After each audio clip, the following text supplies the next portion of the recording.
வணக்கம்.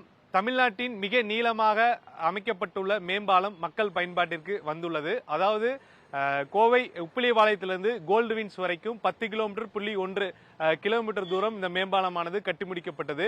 95% பணிகள் முழுவதும் நிறைவடைந்து இன்று மக்கள் பயன்பாட்டிற்கு தமிழ்நாட்டு முதலமைச்சர் மு.க.ஸ்டாலின் திறந்து வைத்துள்ளார். இந்த மேம்பாலத்தினுடைய கட்டுமானம் எந்த அளவுக்கு உள்ளது, அதே சமயம் மக்கள் பயன்பாட்டிற்கு எந்த அளவுக்கு உதவும் வகையில் உள்ளது, இதோடைய சிறப்பு அம்சங்கள் என்ன என்பதை இந்த செய்தி தொகுப்பில் விரிவாக பார்க்கலாம்.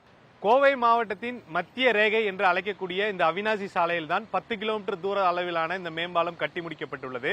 இந்த அவினாசி சாலையில் பல்வேறு கணக்கான கல்லூரிகள், தனியார் மருத்துவமனைகள், குறிப்பா விமான நிலையம் உள்ளிட்ட முக்கியமான பொதுமக்கள் அதிக அளவு கூடக்கூடிய இடங்கள் அமைந்திருக்கு.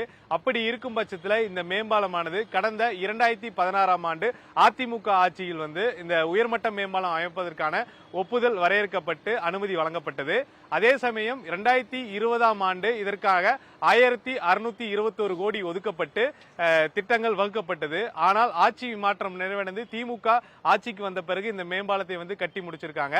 இந்த மேம்பாலம் பெரிய அளவுல போக்குவரத்து நெரிசலை குறைக்கும். அதே சமயம் 10 கிலோமீட்டர் தூரத்துல மக்கள் செல்லக்கூடிய இடத்துக்கு விரைவாக செல்லக்கூடும் என்பது பொதுமக்கள் கருத்தா இருக்கு. அது மட்டும் இல்லாம முன்பதாக இந்த பாலத்தை இந்த பாலம் இல்லாத போது இந்த சாலையை கடப்பதற்கு 45 முதல் 50 நிமிடம், அதாவது உப்பிலிபாளையத்திலிருந்து விமான நிலையம் செல்வதற்கு நேரமாகும். ஆனால் இந்த மேம்பாலம் வந்தவுடன் 10 நிமிடங்கள்ல நம்ம விமான நிலையத்தை சென்றடையலாம். மாநகரை விட்டு வெளியே செல்வதும் 10 நிமிடத்தில் நம்ம வெளியே சென்று விடலாம் என்பது இந்த மேம்பாலத்தோட கட்டுமானம் நமக்கு மிக முக்கியமான ஒரு தேவையாக உணர்த்தி இருக்குது என்பதே உண்மையாகும்.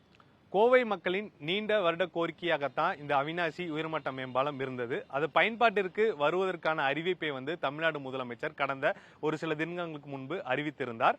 அது மட்டும் இல்லாம இந்த மேம்பாலத்திற்கு ஜிடி நாயுடு என பெயரை சூட்டியிருந்தார்.